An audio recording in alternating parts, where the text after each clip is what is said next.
Marine Corps. Welcome back, everybody. This is Jeffrey Rosales on the TVC podcast here. Really excited today to have a great conversation with a hero, someone who is an Army veteran who, if you guys don't know, there was an incident that happened in Colorado Springs where this Good Samaritan here stepped in. And I'm really excited to talk about that. Really excited to talk about his background. Really excited to talk about his business career, his professional career. And he's a very decorated Army veteran. So, Mr. Richard Fierro, thank you for joining us on TVC, sir. No, thanks for having me. But it's funny because when you tagged in, you said 1, 2, 3, 4 in Marine Corps, and I'm like, man, you guys just don't let it go. That's right. We don't. Always a Marine, always a Marine, brother. You already know. I don't know. I say that. No. I say that, but then I still work. I work for the government in a DOD position, so I also still hang on to the HUAs and all that. So I wear my little Army cap, and I'm in there doing my thing, so yeah. No, it's right. Cool to hear. It's just cool to hear. Yeah, man. Once a soldier, always a soldier. But you're the other service that's always also have said that as well, man. We get sailors all the time, and I'm like, I don't know what you guys do with it. You guys I have no clue. I still don't understand it. And you drink coffee, and you drop us off to go do a mission, and we go do it. We come back, and we I think they're just firefighters in the ocean. Don't say that, man. They may transport you one of these days. You might gonna have a sailor who's gonna say, "Hey, you're that Richard Fierro guy. I liked you for a second, man." Yeah. No. I'm from San Diego, so I always tease because the Marines I used to fight when we were in TJ, the sailors, they were all around us, and I ended up joining the Army because that was our family thing. So I want to know about that, man. So let's get to that real quick. So you grew up in San Diego? Like, where's your family from? No, I was born and raised in San Diego. My wife was as well, and so that's where we met. We met in junior high. We had our first kid when we were in high school. So not necessarily the track you think of when you hear Army officer or anything like that. But I got lucky, man. Some recruiter, I was telling him, no, I don't want to join the Army. And he goes, well, what's your grades look like? And I told him, and he said, well, we want to try out for West Point. And I said, well, yeah, if they're going to pay for it, I don't care. I had no idea what West Point was. So I did all that, and it just turned out at the end, I was doing my physical at San Diego State, and the guy looked at me and said, hey, you got a kid, right? And I said, yeah. And so I had to sign papers to say, you'd lose, your custodial rights. You can't have a kid while you're in the academies. And I was, 18, 17 and making a life decision. And I wasn't married to Jess at the time. So I was like 4 years. And so he said, yeah, I got a scholarship here. You can take that. I think I just got recruited out of the school. So he took me there. We were just regular kids, getting in trouble and trying to figure out our way. And I always likened that to my daughter's boyfriend, Raymond, God bless him, he passed, but he was the same way. Just a kid looking to figure it out, And I think me and Jess were doing the same thing. And so that's where we came out of San Diego. I joined the Army right out of college. So I graduated on May 26th, and June 10th, I was on a plane to Fort Lewis, Washington. So yeah, it was good stuff. Oh wow! So your anniversary is coming up, man. That isn't. So you made a lot smarter decision than I did. I had a serious high school girlfriend, and we had, went through that period where, she came up to me one day. She was a little younger. She's like, "Hey, I may be pregnant." And then the next day, I was praying to God and saying, "Please don't let this happen." I was already going to the Marine Corps. I was working at McDonald's, and I was like, "God, please don't let this happen." And God, put His hand on and said, "No, not for pregnancy, no pregnancy, not for me yet, not for me." So I broke up with her and said, "I'm going to the Marine Corps. Don't stop. Please go on with your life." But it sounds like you made a good decision as well because you had a family. Yeah, but it's hard, man. And when you think about it, I look at my wife. We're 40. We're both 48 now, and we've gone through a lot of stuff. And you look back and your service, and I always said it's harder for them, for my wife and my kids to have gone through these deployments, and because they don't know what's going on. I do. I'm out there, right? So I know when I lay my head down, I'm asleep. They don't. They're question marks every day, all day, trying to figure that out for a year. And that's a lot for somebody to carry. And so they carry the same weight. I always call us a veteran, combat veteran family. It wasn't just me. And had they not stuck around, I don't know where I'd be at this point. So yeah, I'm blessed to have them. Yeah. Absolutely, man. Military families are the backbone of just veterans and folks that serve because they're the ones that hold it down together. We're over there, doing God's will and serving and so 100%. I want to give a shout out to the military spouses, man, because Yeah, this wasn't for I mean, them. and that includes the parents too. Like I mean, and I get it. We're I always say that we're all much easier when you're in the military. Everybody's real tough and we can do everything. And when you get out, you start to realize, hey man, that just doesn't work outside. You gotta deal with some of these things. So Yeah. I've been a big advocate of seeking some mental health or seeking some, I don't know, spiritual wellness or whatever you want to call it. I think folks just need to reach out and figure out a way to deal with some of the stuff we've seen and gone through. And that doesn't mean all combat guys are the only ones with problems. There's guys that just served and saw some weird stuff, and they've got to deal with that. So Yeah, it is. I drifted away from high school. No, man. I hear you, man. I mean, we can talk about this all day because I mean, to me, the reason why I started the show is because, to your point, a lot of folks, especially me living in San Diego, were just taking their lives left and right. I'm like, wait, what's going on here? Why are you guys taking their lives? You don't have to. You have this whole world ahead of you. And so, I mean, and when you think about it, it's an easy decision, and because you're dealing with shit in your head. And I'm sorry, I didn't mean to cuss, but you're dealing with these things in your head that not a lot of folks can understand. And so what's very crazy is the incident we went through as a family. So I always tell my buddies now, they're like, yeah, you did a thing or whatever. I said, well, no, I'm now, every night I lay down with my battle buddy, like we went to war together, me and my wife, my daughter. There's no coming back from that. You've got to deal with what comes ahead. Everybody's in a different stage of their own dealing with this stuff. And so, one day I'm happy, they're not, one day they're happy and I'm not, or whatever. You pick your thing. But none of us have come home. There's a few, that have come home to people that have dealt with the same kind of things. And so I thought that'd be a blessing, and it's not, it's horrible. But at the same time, there's somebody next to me that understands stuff. And so I've got that grounded base, and I can only imagine if forever I'm dealing with this stuff on my own. I could see where guys make really bad decisions, so I always encourage it. I've reached out. I only started after I got out, just, hey, I got to do something because I'm just going nuts, stir crazy, Yeah, no, man. I love the way you put that too, as far as like your wife as your battle buddy, right? And a lot of us don't think that because we miss that camaraderie when we get out. And so a lot of folks think they got to figure it out on their own, and I'm like, no, you don't have to figure it out on your own. You got a tribe here. They're around. There's just some of them are just in it in different areas of their life, because.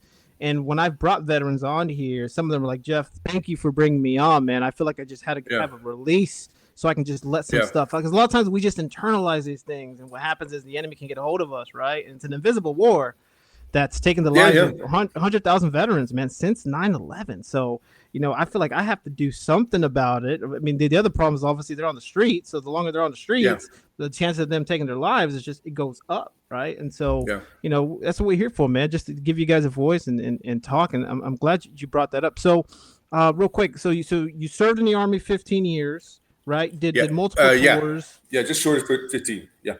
And 4 tours, 3 to Iraq, and then 1 to Afghanistan. That man, hats off to you, brother. Thank you for doing that, man, especially on this weekend. And I think about it too, because I've lost a lot of dudes, and I get into modes, and I honestly I didn't realize I was talking to my doc, and I go, I got into the mode of you when you do downrange and you start putting shit aside. So you go out on patrol, you lose somebody, you come back, you go right back on a patrol. That is not. It's just to keep you from getting emotional, and thinking about these things. But when you go in that mode and that becomes your go-to, you're ignoring everything, And this is kind of that weekend when you gotta look back and say, hey, those guys meant something to me, and really kind of feel it because it matters. That's what we all live for, is when we pass that hopefully somebody will remember us. Yeah, and I like the way you put it, because we detached, right? I did multiple tours as well in Afghanistan, mainly in Afghanistan. That was my time there, and it's one of those where you look back on it and you want to just honor those that made the ultimate sacrifice here. And that's something we try to do all the time is Yeah, you're not forgotten, and us going together and living, because they would want that for us. They'd want us to live, absolutely. to Yeah. continue living. And I think that's so important for us people to recognize that, man. So I appreciate that. So when you got out then after 15 years, how was your transition then? I'm curious. It sucked. That's why I went to the. I ended up with the doctor. It was hard, man, because I went from I was an officer. I was in charge. I was making decisions. I had lives at stake with every decision I made, and it mattered. I mattered, and you walk away, and all of a sudden you're Joe Schmo, and you're walking into a place, and nobody's calling the room to attention. Nobody's calling you sir anymore. So it's a really different thing. I had a tough time, so I went and started out in the dock and kind of worked it through that way. But also, I started working as a defense contractor at that point. So for me, it was easy. I had a bunch of vets around me. We were all, half of them were my buddies from the units I had served in. So it was an easier transition that way. I was able to hang around folks that understood, and all of us were going through weird crap because it was still fresh. It was 2000. I got out for 2013. So it was January 14 or February is when I started working, and it was different, but it felt the same. And so that helped me get through it. I think we got to look for and like you were talking about tribe, and that's what I did with work.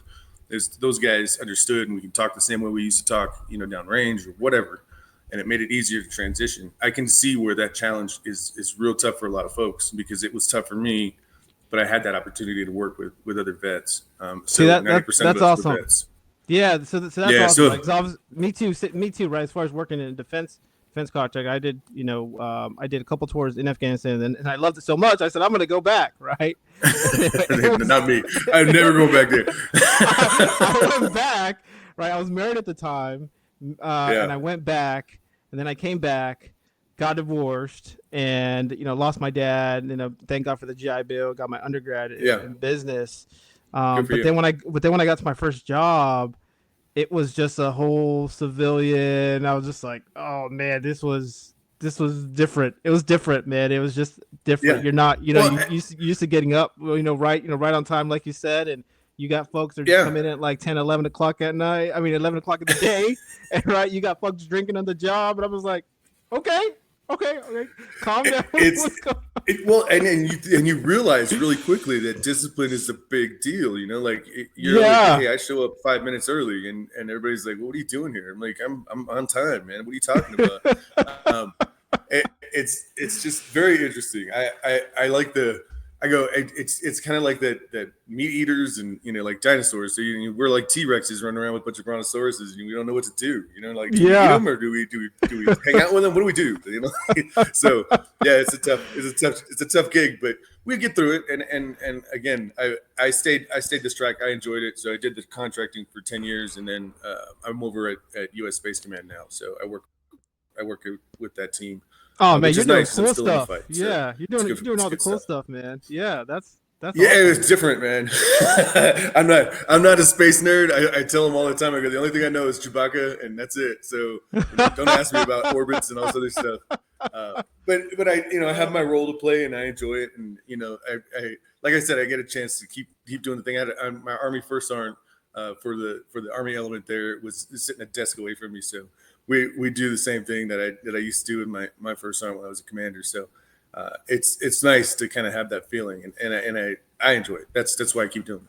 No, that's awesome. What would you say to those vets then that are transitioning? Because I don't think a lot of them are going to go into. Some of them might go into a gig, right? And especially around other veterans. But what would you say to those that maybe are transitioning? Because I think the program has improved. I mean, I went through a fire hose because I got out in 2012. Right, they give you these 3 career tracks. It's like 3 days. It was a little better at 13. Yeah. So when I was a defense contractor, there's a program in the Army where they let these guys intern now for 3 months before they get out. So we had a lot of those guys come through. I would just say take advantage of the programs. I know that there's every unit's different, and some units are like, no, man, you're working till the day you leave, and I get it, and it sucks because that transition is important. Learning how to deal with people in a non-military way is probably the biggest challenge. Nobody's going to respond to your barking. Learning how to not be in charge, but influence people and shape people. It's kind of, I liken it back to, you'd always engage the locals when you were downrange, right? And you couldn't talk to them like us, but you were trying to get them to do something for you. That's kind of where you got to kind of sit if you don't really remember it. I mean, the last time I had done an interview for a job, I was 17, and I got out when I was, I don't know, almost 40, or probably older than that. I don't know. It was, my late 30s. So 15 years, 20 years, I hadn't done an interview, and I'm walking into this place with a bunch of strangers going, I mean, what do I talk about? And I wanted to talk about my soldiers and not me. And it's important that you talk about yourself and what you've done and those accomplishments you've made. That's important for civilians. And I think that's the hardest part for us, is to talk and brag about ourselves. Yeah, no, brother. What well said there. I like that, because a lot of times it's very mission driven, mission focused, and then the, like you said, the civilian world is just, it's a me thing, and I'm just like, hold on, okay, Yeah. well, what about the mission? It's different. It's like, different. And yeah. Yeah. So to your point, No, I like, agree with you. And it's hard for us to make that connection. Yeah, yeah. And so I think for vets there, I always say to take a vacation. That's what I did. I took a vacation just to kind of, ease the saddle a little bit. Some of us might have families, they go right into it. I was like, no, I'm going to go to Cancun. I mean, I took my ex-wife, like, we're going to Cancun. I was on terminal leave. I'm like, I need a vacation, man. After being through the Corps is not for everybody, man. It is intense. Yeah, do it, man. And so that is something that we did. I'm grateful for that, and I think a lot of veterans. I mean, that's great that we have internships now, or some type of moonlighting opportunities that they have, that they can go in and do that. So I think that's amazing. So you went to defense contracting.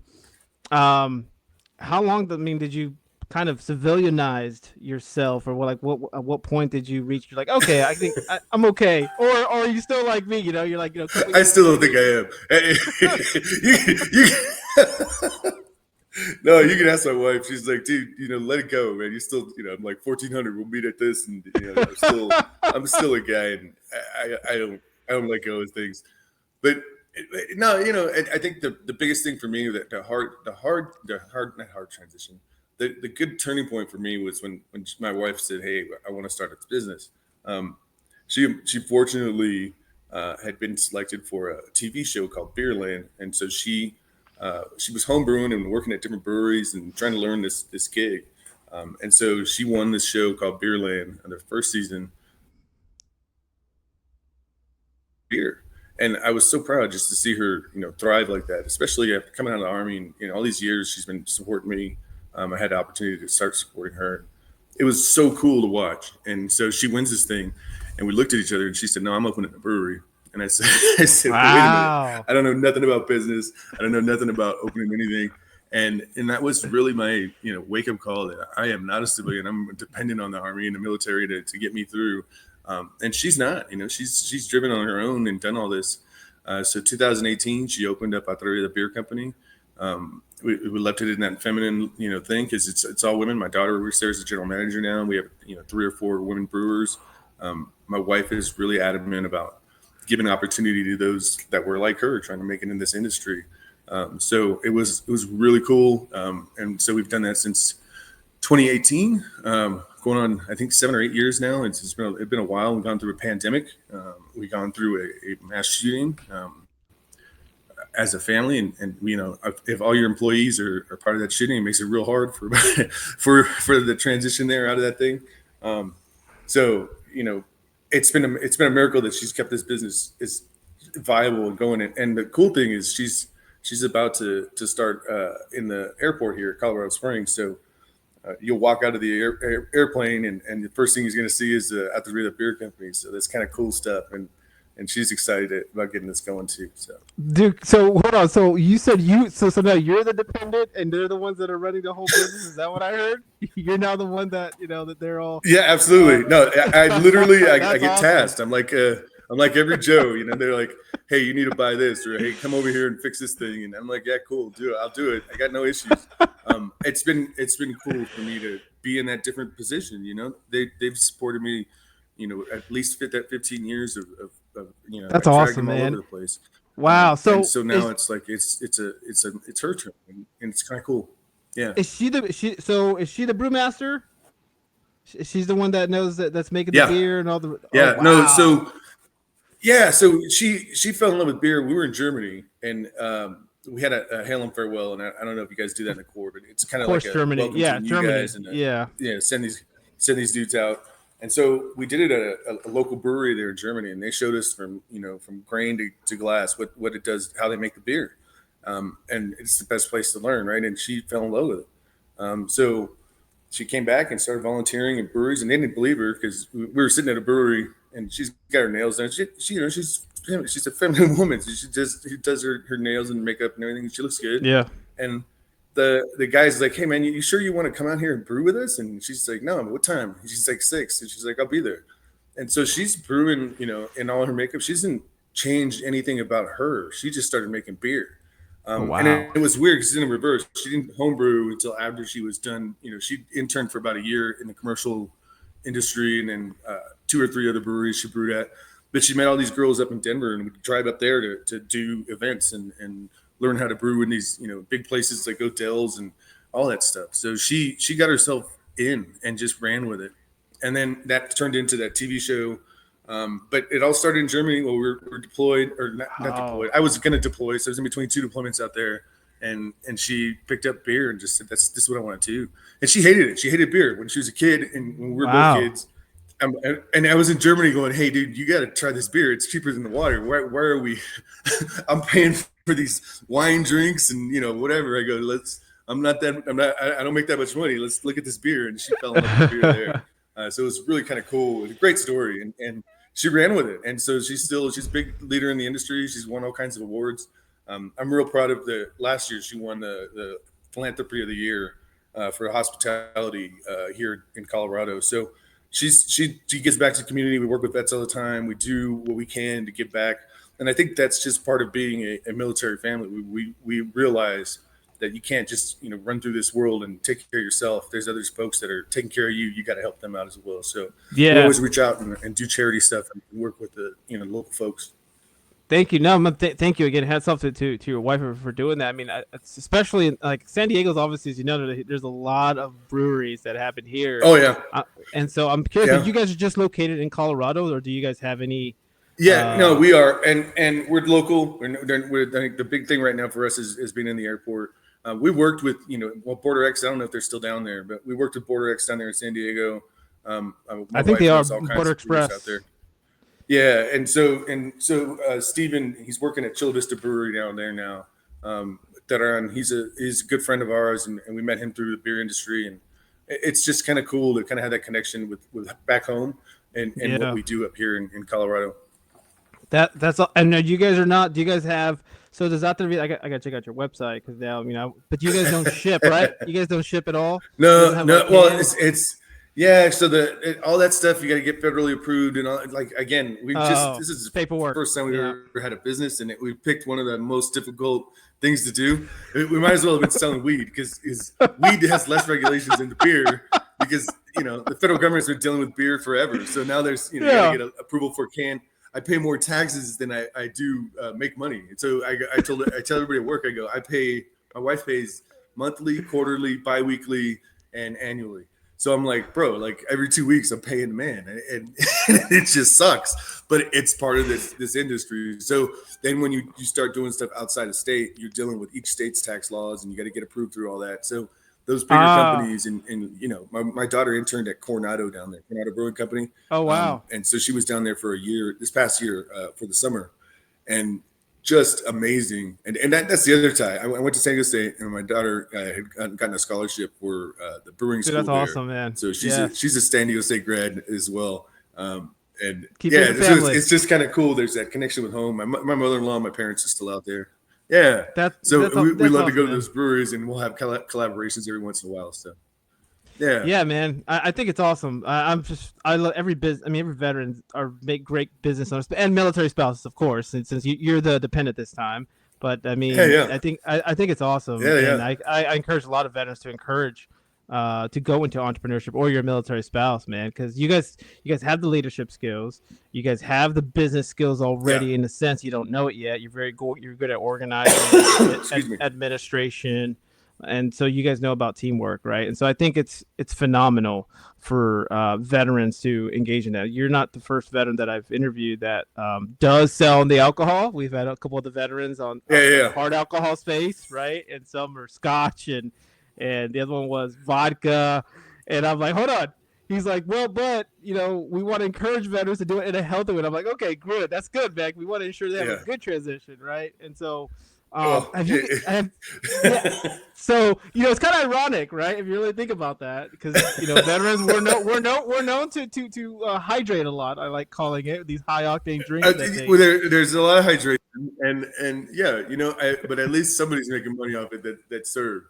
I don't know how else to put it, but what I think is cool, and I especially here in Colorado Springs, there's out of all I think we got 32 breweries here in the Springs, and I think we're 90% veteran owned. I mean, they're one of the few places in the world you can go to, and every brewery you get to is veteran owned, or in some fashion has a veteran leadership, one of the two. So that's kind of why we stayed. It's a community out here that's different, and in San Diego's the same thing. The sailors and there's an organization called we have everybody. So speaking of that, there's an organization called Veterans Beer Club, and we get some of those up here too. That's awesome, because I was gonna ask them, like, did they have a chapter in Colorado? I was like, if not, you guys need to open one in Colorado. I don't know. There's a lot of groups. Yeah. Okay. All right. So no, that'd be great. I appreciate that. Yeah, absolutely, brother. I'm happy to do the intro. So now let's kind of move on to this whole thing, and I love it that you're so humble about it, right? Your humility, but this whole club incident, man, and that's kind of the reason why I wanted you to have it on the show, because I love it that veterans just don't stop serving, man. Like, we just go in there and we're ready to take it to the fight again, and so. Can you walk us through it, maybe just at a high level, and kind of like what did you learn about yourself that day? Well, I think the thing is so every person, and I say person because men and women both have served and been shot at and had to make those decisions under fire. I think as humans, and I've seen it downrange. I had guys that were studs, cower and not want to come out of the hole or not want to come out of the vehicle, and had one locked himself in my vehicle and wouldn't let me back the fuck in. So, there's the sound of that ping or that crack over your head changes you as a person, right? So I always said, hey, I've been tested. I've been shot at. I've been blown up. I made it. Doesn't mean I should have, but I did. And then you look at it and go, well, it didn't scare me in a way that changed my decision making, right? So I already knew going into this thing, as a person, I can handle that kind of stress and then execute. And it's a big deal. And when you rehearse and you go to all this training and you're doing actions on the objective, it seems easy. That's the end of the game. It's the worst part, because dealing with casualties changes you as well. And seeing people shot and blown up that or love, it's hard to deal with. And if you realize that you're able to do that, and not in a way that's impersonal, but you're able to set that aside and execute, then already going in, hey, I'm somebody that can help, right? For me, that night was a family night. So my daughter had asked us to go see her friend perform. Her friend was her first friend she made here in Colorado Springs when we got here in 2007. So in second grade they met, and the kid turned out to the little boy ended up being a gay kid, and he's doing drag. I had no issue. Had do you? And so we went to go see him. It was his birthday. And so it was all of us, my two best friends, Chip and Joanne, both of whom got shot. My wife, my daughter, Raymond, her boyfriend of 6 years, he was killed that night. And then my wife. So the six of us went in and five of us came out. And it's crazy. When you hear the first round go off, and when I heard it, I knew what it was. But when you look around in the audience, and it's not the team you're used to that, okay, no, where's the action? Let's go. It was confusion and fear. Like you could see it for the second that you're looking, going, oh shit. My buddy told me, he goes, I didn't remember saying it. My buddy Chip was sitting next to me, and he goes, the first thing he yelled at was, "Are you fucking kidding me?" And I didn't even know I said it, but it was like like I'm doing this again. Like we're supposed to be in America. This doesn't happen here.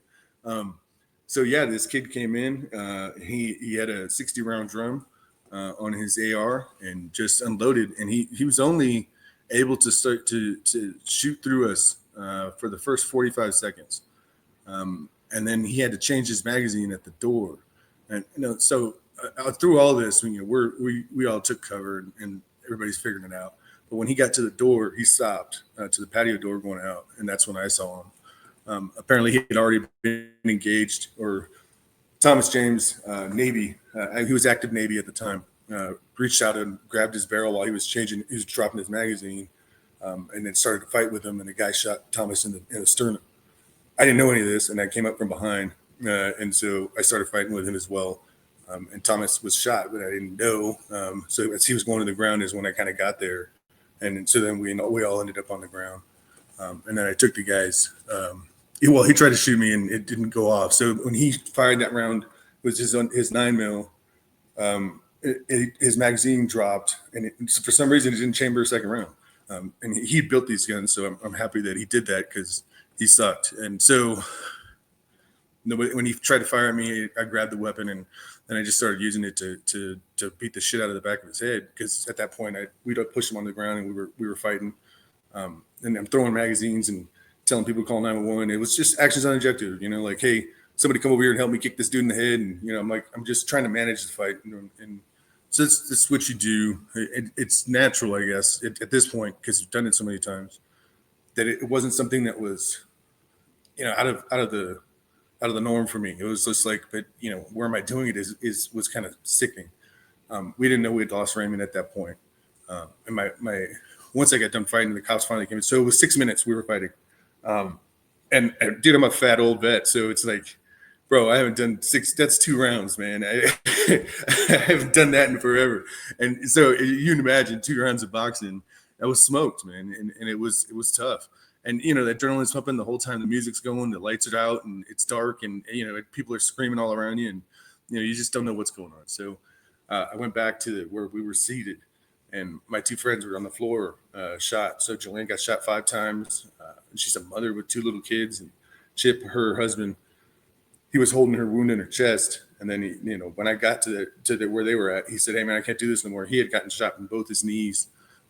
So he went down, and it was crazy, man. I'm over there trying to get police to put tourniquet on her. And, we did all that and just trying to keep her alive and just watching her go in and out. It was tough, because we've seen them, before they were even, they even had kids. So they've been our friends since we've been here in Colorado. They helped us with the brewery, everything.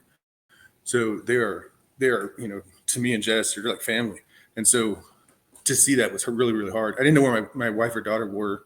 My daughter ended up in the closet, which is great.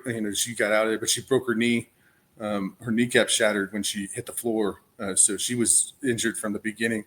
And then my wife ended up in the patio. So where this guy was going out to finish everybody, she was out there, and trapped because the club had 6-foot walls on their patio, because 20 years ago when they started this, El Paso County forced them to put 6-foot walls so that nobody would pass beers to people outside.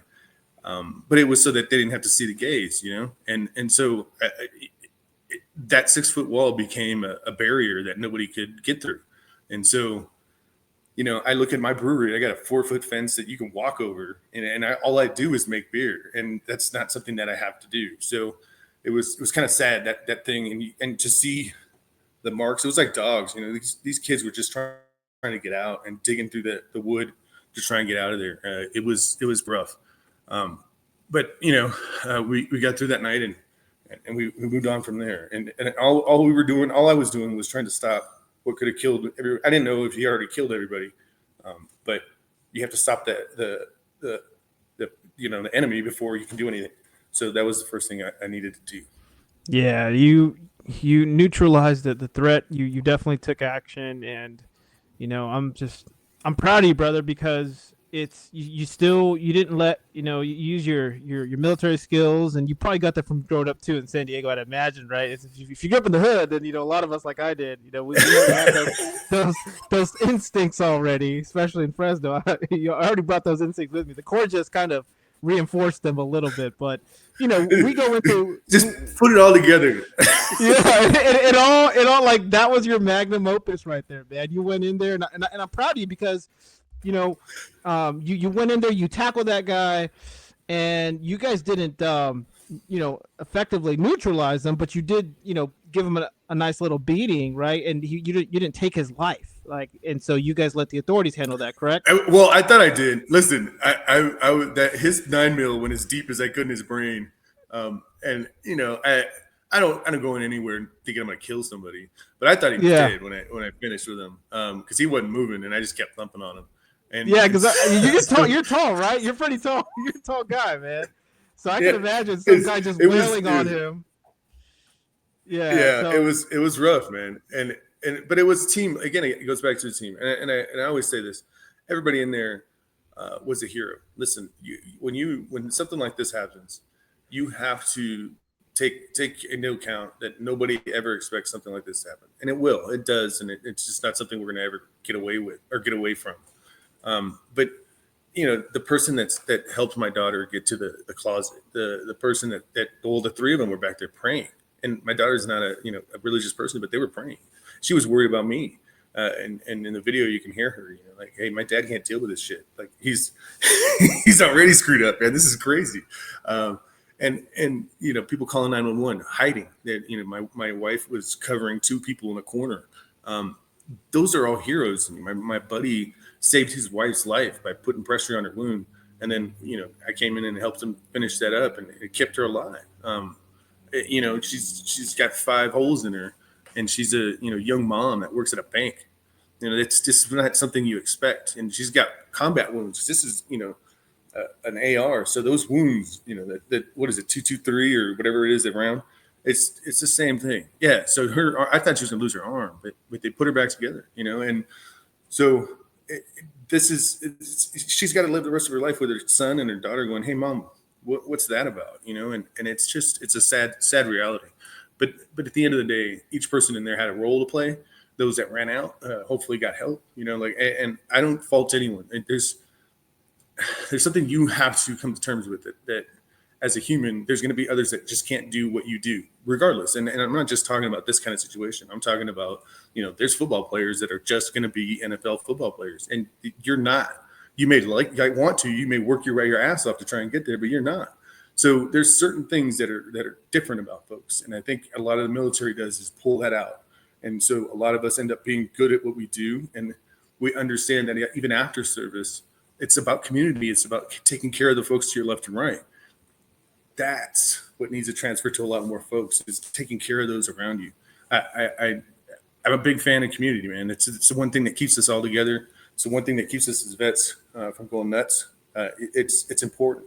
And community is something you have to accept with whatever it is, and whatever that community looks like. You gotta help them out.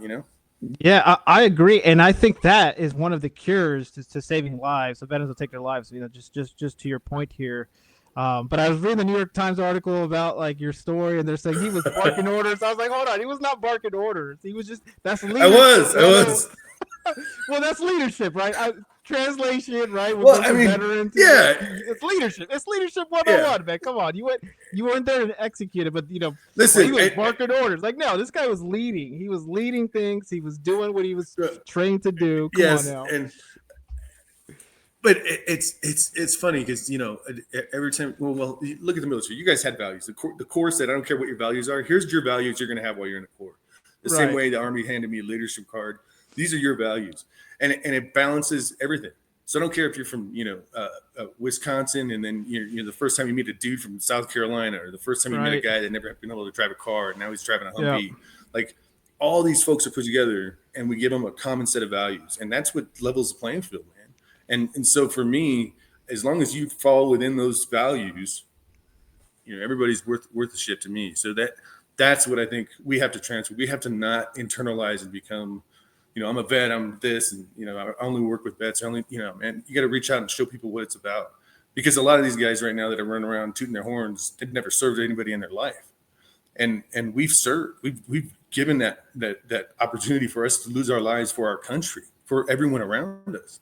And so when we come back, we've got to continue to participate in that, and keep that going. It's Yeah, important. no, I agree, brother. It's very important to be integrated with the community, and I love the fact that I think that this is a great story, and I say that because you weren't looking at if this person was from this party or is that party or this race. You Yeah, just went yeah, in there and did your thing. I think that says this a lot yeah. about you and your team, the people that you guys did. And please tell me you're going to write a book about this, right? I don't know, man. Oh, come on, Rich. I've like, I've, it's one of those things where I'm not. This is the same way that you look at a lot of things. Like, Right, how am I going to, how do I do that? Listen. I still talk to folks. I don't take any money to do any kind of things like this. I think right. it's important that folks see a guy that like me, looks like me, acts like me. Now I got a beard and long hair, and I'm old and fat, but I'm a Chicano. I'm at a gay club, and I'm helping them, and I'm not doing things that are normal. And my wife and I make it a point to participate in all the things. I mean, we go to Juneteenth stuff. We do everything, because we want to learn other people's culture and what they do. It's important because it's the same way when you went down range. We had no idea what these people were about, and when you learned about them, you understood.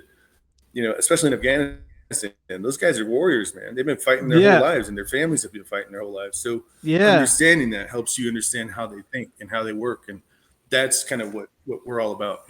No, I love that because to be quite honest, they're some of the nicest people. If you ever talk to if someone from Afghanistan, they're so nice. Like Yeah. and some of them, and they're very humble, and No, so I met a lot of good dudes, man, and they're and very they and nice, they man. And it was Mullah Ghulam. He was in the AMP, and so I worked with him for a year. And this guy, I mean, he was a goblin, man. This dude was like 6'5", just hair everywhere, But he was adamant because his brother had been killed by Taliban, and he was going to clear his neighborhood of everything that was bad, and he didn't care, yeah, and he was working his butt off, and they finally got to him. But at the end of the day, to meet somebody like that who was doing the same thing we do here, taking care of your family, taking care of those around you love, and that's all he was trying to do. And so you put him in a different place. He could have been the guy living next door to you in San Diego. You know what I mean? So those are those kind of values that I'm talking about, is to where it's a level playing field. That guy still has my respect. We put up an altar every year for Dia de los Muertos in the brewery, and Mullah Ghulam's pictures up there with all my veteran buddies, everything else, wow, because I respected what he did. The guy was just a great guy. yeah. And then there's some that I'm reaching out right now. I'm trying to see figures a way if we can help them stay here in America. There's some other things that are happening because Yeah, they were huge, man. They were a huge instrumental part. A lot of them with the interpreters and so we yeah. have to find a way to keep them here. But just real quick, man, I'm just thankful. Like I said, I think this is a great conversation. Really great to have you here. Is there anything more that you kind of want to say as far as how we can support you? How can we support Atrevida or anything other initiative that you got going on? So if you want to support Atrevida, we've got our website, and you can go on there and donate. We don't sell anything anymore because that became a big thing for us, and um, it's still a debacle I'm dealing with. So it was the goodness of everybody's heart ended up being something that we just couldn't handle, and so now I'm dealing with that. So we have a donate button there, and if you want to come out to Atrevida and you're ever in the Springs, come by. We're a local brewery, and my wife and daughter are doing amazing things there, and we're real proud of it. And San Diego, the documentary Fierro should be playing over there in the next couple months, and some of those local indie. It's kind of like a PBS documentary, if you will, that a buddy of mine up here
Can you hear me? Yeah, I can hear you now. It looks like you cut out for a second. I'm like, this is the good part, and then it freezes. I'm like, oh Can no, you hear not me? today. Saying, yeah, All I right, can hear you. dude. I Yep. got the blue dumped on it. The computer just dumped on me. I'm like, oh my god. Yeah, man. So if you're quick, Hopefully you can pick yeah, go ahead, man. it up. Just talk about your documentary, and then we'll go ahead and wrap this up. Then I'll just Yeah, no. So he did his documentary called Fierro. It's been playing across the country in a lot of indie festivals, and he's got a couple of them in San Diego. He told me that that'll come up here soon. So just look out for it if you're interested. It's a powerful. It's kind of well. He interviewed me in February after this happened, so it was really close to when this whole thing happened, and I thought it was really cool because he kind of captured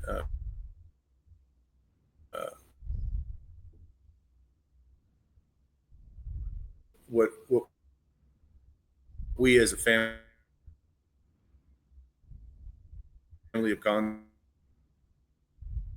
through and where we're at and where we're going.